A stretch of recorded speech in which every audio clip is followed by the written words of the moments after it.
Well, so we're ready for the stories that have been displayed on the online portal. So we'd want to look at really what the situation is as far as we're concerned.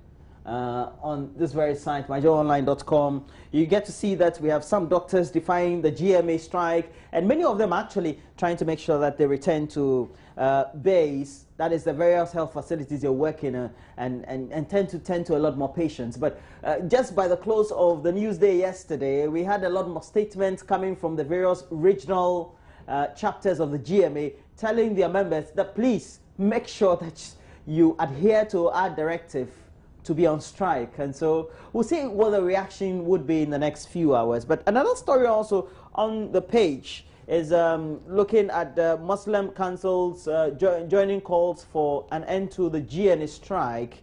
And we have a lot more others as well. Mamavi, you have some others you want to take a look at? Yeah, there's an interesting story that I pulled up from the Ghana News Agency. You won't believe it, but we're told that some young girls still prefer marriage to education. They want to get married and not go to school. What percentage of them? I'll be surprised. It doesn't really say, but a bit of the story for you. It says that Miss Wasila Abdul Rahman, a project officer of NOWOSAC, a gender advocacy organization based in Tamale, has observed that some young girls seem to prefer early marriage to schooling. She says, although majority of the girls live with their families, a recent study, Let the Girls Smile, say no to child marriage, has revealed that some of them opted for early marriage rather than pursuing their education. I guess if you go on and on and on, you probably get some figures. Let's see if I can. So she says Children Against Child Marriages clubs have been established. Okay, no, it doesn't really give you the figure. But if you find it interesting enough, you can go and read. I'm getting onto City FM online right now, share some of the headlines with you. On the site, Mahama visits injured journalist, and that's that sad accident that occurred yesterday. So the president's been going around, particularly to the 37 military hospital, to visit some of the journalists who have been admitted. But sadly, we know that we've lost one person, a Ghanaian Times reporter. Also, GMA strike, minority flays government for importing Cuban doctors. Those are some of the headlines that you find on the site. I'm getting into Graphic Online right now. And stop undermining effort to ensure free, fair polls. That's what the MPP is saying. EC convenes IPAC meeting over voters register demands. That meeting is today. It will be very interesting to know what IPAC is discussing. We'll see what they come up with, but we will definitely be monitoring the situation. That's it for what some other news portals are reporting. Before we go though, let me just do this. We have a couple, if you go onto the myjoyonline.com news portal, a couple of the stories that have been outlined. Buhari orders withdrawal of Audleys from Nigerian big men. And we know Audleys usually are the chaperons and butlers, as in normal aristocratic English sense, who tend to tend to the needs of, so to speak, ministers and other state functionaries. 4 incredibly easy ways to be an awesome husband is also there. You go to, I'm sure, lifestyle and relationship section, you get to see that as well. Ghanaian wins the African Achievers Award in South Africa. You have that very story about Samuel Nyama's death being a big blow, and according to Times at the time, Van Leeuwen impressed by Hart's death of experience, and that's in sport.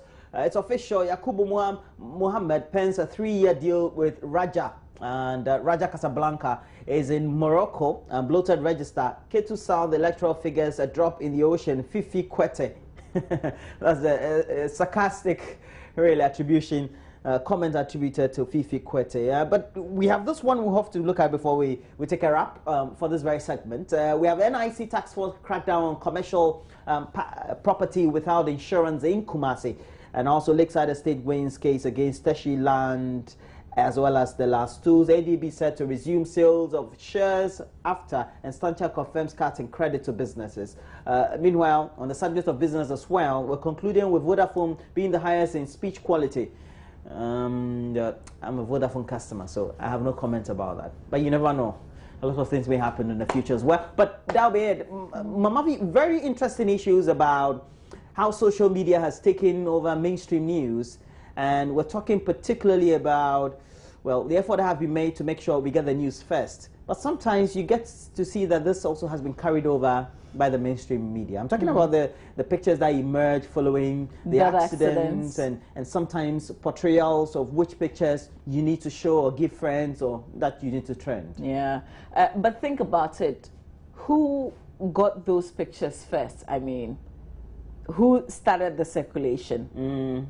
Who did? Definitely the circulation started from the journalists who were around in there at the time, and sometimes I think security personnel as well. Yeah. Because sometimes I know a particular picture that came from one of the security personnel investigating. And I think it's bad. I mean, security personnel. You know, usually they give that in confidence. I was given the picture in confidence, but I was not asked to rebroadcast, so to speak. So you keep sharing, it becomes a problem. Yeah. But I think they shouldn't even give it out at all. Wow. I mean, once you're doing your investigations and you've taken pictures, keep it. It's for the investigation. It's not for the public. You don't have to give it to anybody. I think they should stick to the rules. Yeah, true. I agree with you. And we're not saying this because this is one of our own, but often we see this. And yeah, we saw that in the June 3 flood disasters in Accra. We've seen that in a number of tragic instances as well. Because you see security personnel come and ask everybody to leave, and then they are in charge. So and anything that comes out of it, yeah, it's true. But listen, you can go onto our Facebook page, which is facebook.com/joynewsontv, and then you can put your post your comment. A lot of people, saying R.I.P. to the late Samuel who died in that incident yesterday.